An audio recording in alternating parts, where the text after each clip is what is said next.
Welcome to today's deep dive into one of the most influential books on African history and global inequality, How Europe Underdeveloped Africa by Walter Rodney. This groundbreaking work challenges the myths we've been told about Africa's past. It reveals how centuries of slavery, colonialism, and exploitation shaped the continent's current struggles, while fueling Europe's rise to power. If you've ever wondered why Africa, a land so rich in people and resources, has been left underdeveloped, this book provides the answers, and much more. So sit back, stay tuned, and let's journey through Rodney's powerful arguments, chapter by chapter. Chapter 1, Some Questions on Development, Detailed Summary Script. When Walter Rodney begins his book, How Europe Underdeveloped Africa, he starts by tackling a very basic but extremely important question. What do we mean by development? Most of the time, people think of development as the growth of wealth, technology, or big industries. But Rodney pushes us to think deeper. He reminds us that development is not just about producing things. It is about improving human lives, making sure people have food, shelter, education, dignity, and the ability to shape their own societies. Development, in other words, is about human progress as a whole, not just money or skyscrapers. He also makes it clear that when we look at the world, we see some nations with enormous wealth and power, like those in Europe and North America, while others, especially in Africa, remain trapped in poverty. The key question is, why? Did Africa fail on its own, or was it held back by external forces? Rodney rejects the idea that Africa is poor because Africans are lazy, incapable, or lacking in creativity. He argues that underdevelopment is not a natural condition. It is a man-made condition. And more importantly, it is the result of a long historical process where one part of the world grew rich precisely by exploiting another part of the world. To explain this, Rodney introduces the concept of a dialectical relationship between development and underdevelopment. This simply means that the wealth of Europe and the poverty of Africa are two sides of the same coin. Europe did not just develop on its own while Africa stood still. Instead, Europe developed by actively draining resources, labor, and wealth from Africa. The underdevelopment of Africa and the development of Europe happened together in a connected process. Rodney gives examples from history to illustrate this. Europe's Industrial Revolution, for example, did not spring out of nowhere. It was fueled by raw materials taken from colonized regions and by the profits of the transatlantic slave trade that ripped millions of Africans from their homelands. Europe grew rich not by accident, but by systematically exploiting others. In contrast, African societies were disrupted, weakened, and reshaped in ways that prevented them from developing independently.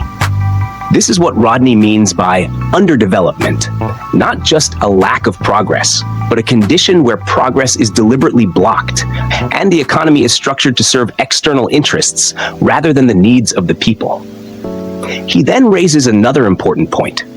Development cannot be measured by comparing African countries to European ones in a vacuum. Instead, development must be studied historically.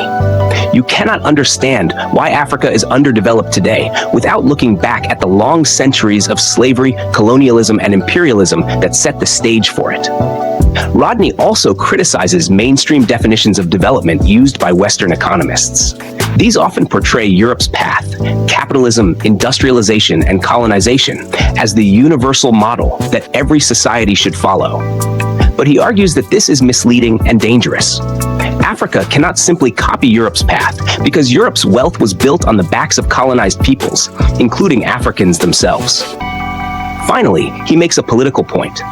Talking about underdevelopment is not just an academic exercise. It is about power. If underdevelopment was created by exploitation, then true development for Africa requires breaking free from systems of exploitation. It requires self-determination, control over resources, and social systems that prioritize the well-being of people instead of profits for foreign powers. So, Chapter 1 sets the stage for the entire book. Rodney establishes that development is about people, not just economics. Africa's poverty is not natural, but the result of exploitation. Europe's wealth and Africa's underdevelopment are historically connected. And most importantly, Africa's path forward must be based on confronting and reversing this history of dependency. This is a powerful opening because it forces us to rethink the story we've been told about Africa and Europe. Instead of seeing Africa as lagging behind, Rodney shows us that Africa was pushed back by the same forces that allowed Europe to surge ahead. That's the end of Chapter 1's detailed summary. Let's continue with Chapter 2. Chapter 2. How Africa developed before the coming of the Europeans up to the 15th century. When people talk about Africa's history, they often start with slavery and colonialism, as if nothing important existed before Europeans arrived. Walter Rodney challenges this false idea head-on in Chapter 2. He makes it clear that Africa had its own vibrant, dynamic systems of development long before Europe made contact. Rodney begins by reminding us that every society develops, but it develops in ways shaped by its environment, its resources, and its cultural choices. Africa, like Europe or Asia, had its own path. It was not a blank canvas waiting for Europeans to bring civilization. He highlights the richness of African civilizations up to the 15th century. Across the continent, there were kingdoms, city-states, and empires that were highly organized. In West Africa, the empires of Ghana, Mali, and Songhai flourished. These states had strong political systems, taxation, armies, and extensive trade networks stretching across the Sahara and into the wider world. Cities like Timbuktu and Gao were famous centers of learning, where scholars studied mathematics, astronomy, medicine, and philosophy. In East Africa, city-states like Kilwa, Mombasa, and Zanzibar thrived on Indian Ocean trade, connecting Africa with Arabia, India, and even China. These societies traded gold, ivory, and iron, while importing goods like textiles and spices. This shows Africa was never isolated. It was already participating in global exchanges on its own terms. Rodney also emphasizes Africa's technological achievements. Iron smelting, agriculture, and architecture were highly developed. In Central Africa, for example, societies produced advanced iron tools. In southern Africa, the stone city of Great Zimbabwe stood as evidence of complex political and economic systems. Agriculture was diverse, with Africans cultivating crops such as millet, sorghum, yams, and rice, while also domesticating animals. These achievements prove that Africa was not backward, but was innovating and adapting to its environment. Importantly, Rodney stresses that African development was independent. Unlike Europe, Africa did not rely on colonizing or enslaving other continents to grow. Its development was based on its own labor, resources, and internal trade. This independence made Africa's progress unique and sustainable. Rodney also challenges racist stereotypes that portrayed Africa as static or primitive. He points out that societies everywhere have periods of growth and decline, Europe included. The fall of Rome, for example, set Europe back for centuries, yet no one suggests Europeans are naturally incapable of progress. The same logic must apply to Africa. Its history had ups and downs, but that does not mean it lacked development. Another key argument in this chapter is about diversity. Africa is a massive continent, and development was not uniform. Some regions were organized into large centralized states, while others were smaller communities or stateless societies.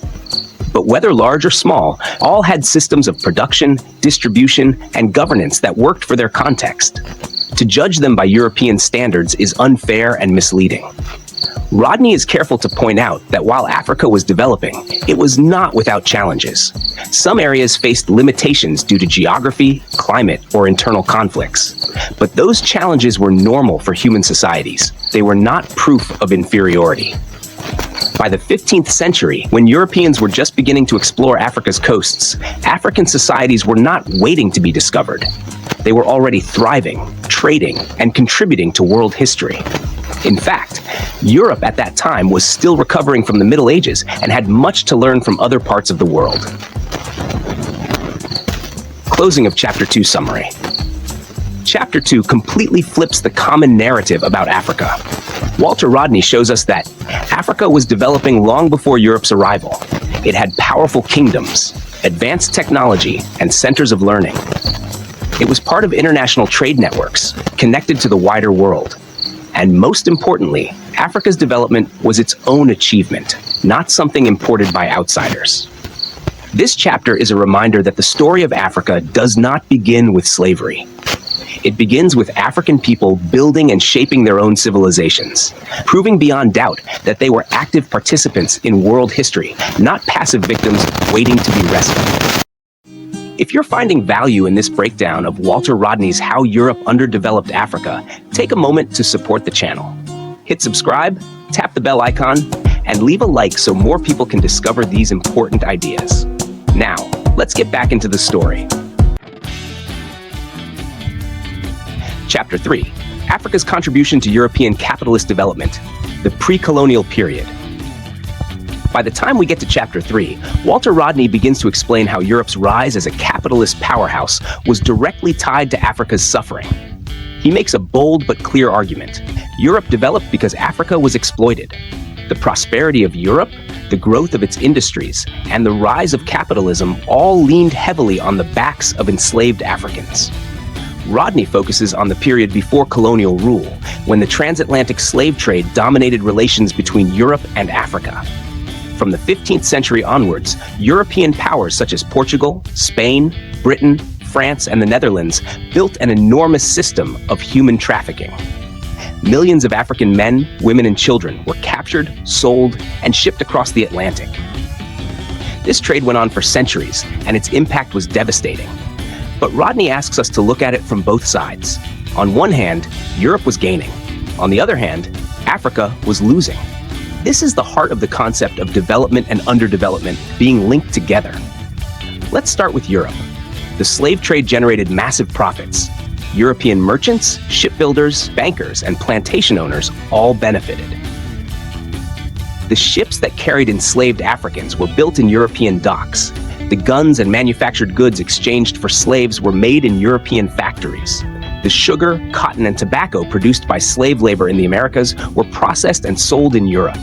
This endless cycle of exploitation pumped wealth directly into European economies, fueling the Industrial Revolution. In short, without the labor of enslaved Africans, Europe would not have advanced as quickly or as powerfully as it did. Slavery wasn't just a side story in capitalism's growth. It was one of the engines that drove it forward. Now let's look at Africa. The slave trade tore African societies apart. Millions of the strongest, healthiest, and most productive people were removed. Communities lost generations of workers, farmers, artisans, and leaders. Wars and raids became widespread, often encouraged or armed by Europeans, as rival groups fought to capture people and sell them into slavery. This constant violence weakened African states, destroyed stability, and held back development. Rodney makes it clear that the damage went far beyond population loss. Africa's economic systems were distorted. Instead of producing goods for themselves, many societies were forced to participate in the slave trade to survive. Traditional industries declined, agriculture suffered, and innovation slowed. By focusing Africa's energies on capturing and exporting human beings, Europe blocked Africa's ability to build strong, self-sufficient economies. He also emphasizes the psychological and cultural destruction. Entire communities were traumatized. Social structures collapsed. The value of human life itself was undermined because people were reduced to commodities, bought, sold, and shipped away like objects. One of Rodney's most important points is that slavery was not an accidental tragedy. It was a deliberate system designed to benefit Europe at Africa's expense. European powers knew exactly what they were doing. They saw Africa not as a partner in trade, but as a source of human labor to enrich themselves. By the time the slave trade began to decline in the 19th century, Europe had already reaped enormous benefits. Capitalism was growing stronger, industries were flourishing, and Europe was preparing to launch its next phase of domination, direct colonial rule. Africa, meanwhile, had been drained of millions of its people, its societies destabilized, and its development thrown off course. Closing of Chapter 3. Summary. So, Chapter 3 shows us a painful but undeniable truth. The transatlantic slave trade fueled Europe's rise as a capitalist giant. Africa's people were stolen, its economies distorted, and its growth crippled. Development in Europe and underdevelopment in Africa were not separate events. They were interconnected. Europe rose because Africa was made to fall. Rodney's message here is powerful. You cannot tell the story of Europe's prosperity without telling the story of Africa's exploitation. The two are bound together in history, and the scars of that relationship still shape the world today. That's Chapter 3. Chapter 4, Europe and the Roots of African Underdevelopment, to 1885. In Chapter 4 of How Europe Underdeveloped Africa, Walter Rodney shifts our attention to the period leading up to the late 19th century, right before the Berlin Conference, when European nations formally divided Africa among themselves. He argues that by the time colonialism officially began, Africa had already been deeply weakened by centuries of unequal contact with Europe. This chapter is about understanding how the roots of Africa's underdevelopment were planted even before colonial rule. The slave trade had already drained Africa of its people and stability, but Europe's involvement in Africa did not stop there. Trade, politics, and violence continued to reshape the continent in destructive ways. Rodney begins by describing the nature of European trade with Africa after the peak of the transatlantic slave trade. On the surface, it looked like legitimate commerce, trading African raw materials such as palm oil, ivory, and gold in exchange for European manufactured goods. But Rodney shows us that this trade was still unequal and exploitative. Europeans controlled the terms of exchange. They flooded African markets with cheap goods, undermining local industries and making African economies dependent on imports. Instead of producing for themselves, African societies were forced into narrow roles as suppliers of raw materials for European factories. This created what Rodney calls dependent economies. Economies that could not grow independently, but only in ways that served foreign interests. He also emphasizes the role of European technology, particularly firearms. Guns were traded to African rulers and communities, which intensified wars and raiding. This constant conflict not only fueled the slave trade in earlier centuries, but continued to destabilize societies long after. Violence became tied directly to Europe's economic interests, keeping Africa divided and weak. Another key point Rodney makes is that European contact disrupted Africa's political development. Many African states that had once been strong and stable were now crumbling under pressure. For example, powerful empires like the Ashanti, Dahomey, and the Yoruba kingdoms faced internal divisions, often worsened by European meddling. Europeans deliberately played African groups against one another, strengthening some while undermining others, so that no single power could challenge their growing influence.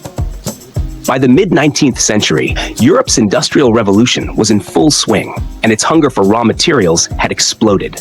Africa became more and more important as a source of resources: gold, copper, rubber, palm oil. Yet African people themselves saw little benefit. The wealth flowed outwards, across the oceans, into European banks and factories. Rodney argues that this period locked Africa into a cycle of underdevelopment.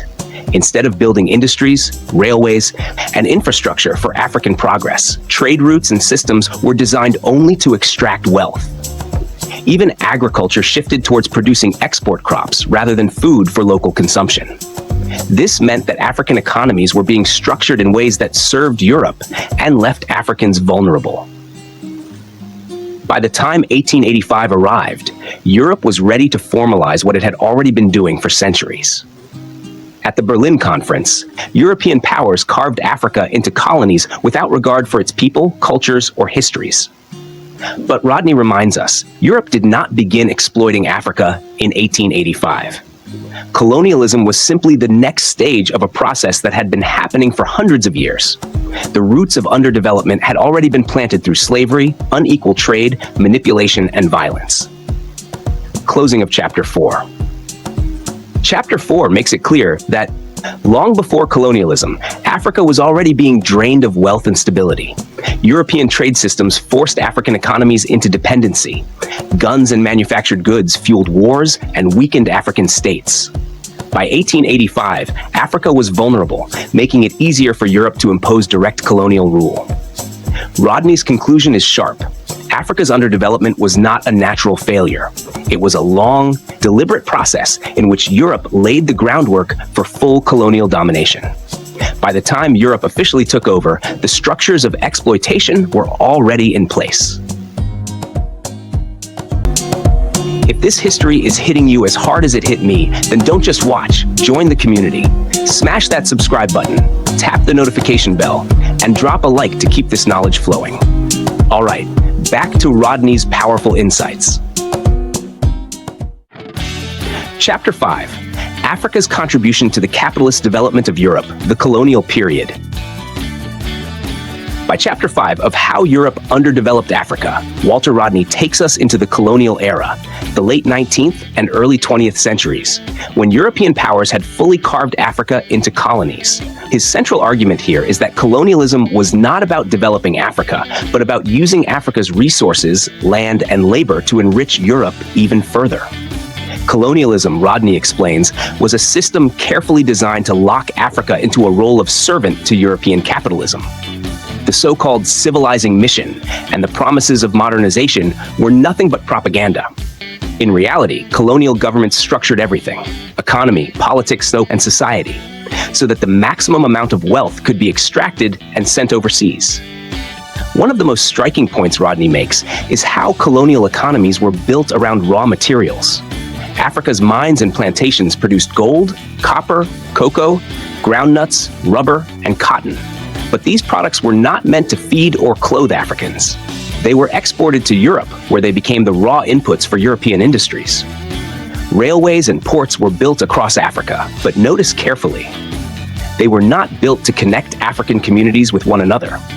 Instead, they were designed as export corridors, straight lines from mines and plantations to the nearest port, so resources could be shipped to Europe as quickly as possible. Colonial governments also made sure that Africans themselves had very little say in these systems. Taxes were imposed, forcing Africans to work for wages so they could pay. Land was seized and declared the property of colonial authorities. In many regions, Africans were pushed onto reserves or less fertile land, while the best land was handed to European settlers or companies. This guaranteed a steady supply of cheap labor for plantations and mines. Rodney describes how labor exploitation was at the heart of the colonial economy. Africans were underpaid, overworked, and often forced into dangerous conditions. In places like the copper mines of Central Africa or the gold mines of South Africa, thousands of workers toiled for meager wages while European companies reaped enormous profits. And because wages were kept so low, Africans had little chance of saving or investing in their own development. Poverty was not accidental, it was designed. Another key feature Rodney highlights is how colonialism discouraged industrialization within Africa. Colonial authorities blocked the growth of African industries that might compete with European products. For example, if Africans tried to produce textiles or tools, they faced restrictions, taxes, or outright bans. Instead, they were forced to buy European manufactured goods at inflated prices. This kept African economies locked into a one-way relationship, exporting cheap raw materials and importing expensive finished goods. Education under colonialism was also shaped by this logic. Schools were not created to empower Africans or to spark innovation. Instead, education was limited and narrow, designed to produce a small class of clerks, interpreters, and low-level administrators who could help run the colonial system. The vast majority of Africans remained excluded from higher education, science, and technical training. In this way, colonialism ensured that Africans would not have the skills or opportunities to challenge European dominance. Rodney also stresses the political dimension. Colonial governments were not democratic. They were authoritarian systems with power concentrated in the hands of European governors and officials. Africans had no real political power and no control over their resources. The state itself became an instrument of extraction, working hand in hand with European companies and settlers. The result of all this was clear. Europe grew richer and more industrialized, while Africa was kept poor, dependent, and fragmented. Colonialism turned Africa into a giant machine for producing wealth, not for Africans, but for Europe. Every railway, every mine, every plantation was a piece of that machine. Closing of Chapter 5. Chapter 5 makes us see colonialism for what it truly was, a system of economic exploitation that funneled African wealth into Europe. A structure that blocked African industry while promoting European industry. A regime that seized land, exploited labor, and kept Africans in poverty. A political order that denied Africans power, ensuring dependency. Rodney's conclusion is unshakable. Colonialism was not a gift to Africa. It was theft, organized and legalized theft, which helped Europe advance while locking Africa into deeper underdevelopment. That completes Chapter 5. Chapter 6. Colonialism as a System for Underdeveloping Africa. In Chapter 6, Walter Rodney brings his argument to its sharpest point. He shows us that colonialism was not just a stage in Africa's history, it was a system deliberately designed to underdevelop Africa. Throughout the colonial era, Europeans often claimed they were bringing progress, modernity, and civilization. But Rodney strips away that myth. He demonstrates that every aspect of colonialism, economic, political, social, and cultural, was structured to benefit Europe and to prevent Africa from growing independently. Let's look at the economic side first. Colonial economies were shaped around one central principle: extraction. The colonies were treated as sources of raw materials, cheap labor, and markets for European goods. African economies were not allowed to diversify or industrialize. Instead, they were made one-dimensional, specializing in just a few export crops or minerals. For example, Ghana was pushed into cocoa, Nigeria into groundnuts, and Zambia into copper. This left African nations vulnerable because their entire economies depended on the fluctuations of global prices set by foreign markets. Rodney emphasizes that this was not accidental, it was deliberate policy. Colonial administrators and European companies did everything they could to block local industry, because an industrialized Africa would compete with European manufacturers. This is why Africa remained dependent. It exported raw materials cheaply and imported expensive finished goods. The exploitation of labor was another pillar of the system. Africans were forced into wage labor through taxes, land alienation, and legal restrictions. In many places, forced labor was used outright, especially in the early colonial years. The wages paid to African workers were kept at survival levels, ensuring that the bulk of profits went straight to European companies. Land policies were equally destructive. Colonial governments seized vast areas of fertile land for settlers and corporations. African farmers were pushed onto reserves or poorer soil, undermining food production and forcing many into wage labor. Agriculture was reorganized not to feed Africans, but to grow cash crops for export. This led to food shortages and dependency on imports. Education under colonialism also followed the logic of underdevelopment. Schools were scarce and deliberately limited. Most Africans received only basic primary education, while higher education and technical training were tightly restricted. This ensured that Africans could fill low-level jobs, but not develop the skills needed to run industries, governments, or advanced economies. In other words, the system created a permanent shortage of skilled professionals, keeping Africa dependent on foreign expertise. Politically, colonialism was authoritarian. Africans had no real say in their governance. Colonial states were designed to enforce European interests, using laws, taxes, police, and armies to maintain control. Resistance was met with violence and repression. This political structure left Africa with little experience of democratic self-rule when independence finally came, creating lasting instability. Culturally, colonialism imposed European values while devaluing African traditions, languages, and institutions. This cultural domination reinforced the idea that Europe was advanced and Africa was backward, a dangerous myth that outlived colonialism and still shapes perceptions today. Rodney concludes this chapter by stressing that colonialism was not about building Africa. It was about underdeveloping Africa, keeping it dependent, fragmented, and weak while transferring its wealth to Europe. Far from being a civilizing mission, colonialism was a system of exploitation, carefully engineered to serve foreign interests. Conclusion of the book. In his conclusion, Walter Rodney ties all the threads together. He reminds us that Africa's underdevelopment was not a natural outcome or an internal failure. It was the result of centuries of exploitation, first through the slave trade, then through unequal trade, and finally through colonialism. He emphasizes again the central idea: the development of Europe was directly connected to the underdevelopment of Africa. Europe rose to power not in isolation, but by draining Africa's people, resources, and potential. Rodney also makes it clear that colonialism left a heavy legacy. When African countries gained independence in the mid-20th century, they did not start from a position of strength. Their economies were still tied to exporting raw materials. Their industries were weak. Their education systems were limited. Their political institutions had been shaped by authoritarian colonial rule. In other words, the structures of underdevelopment were still in place. But Rodney does not end with despair. Instead, he calls for transformation. He argues that Africa cannot overcome underdevelopment by simply imitating Europe's path, because Europe's development was built on exploitation. Instead, Africa must chart its own course, one based on self-determination, collective effort, and systems that prioritize the well-being of the people rather than the profits of foreign powers. For Rodney, this meant embracing socialism and rejecting dependency on capitalist powers. He believed that only through unity, independence, and people-centered development could Africa undo the damage of centuries and move forward on its own terms. Final closing summary. Walter Rodney's How Europe Underdeveloped Africa is more than a history book. It is a powerful critique of global inequality. It shows us that Africa's poverty was not inevitable, but engineered through exploitation.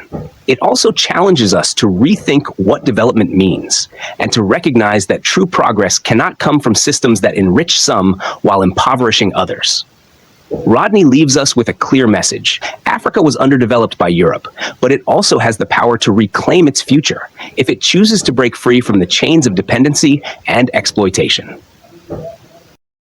Walter Rodney's message is as urgent today as it was when he first wrote these words. Underdevelopment was not Africa's destiny. It was imposed, and it can be undone.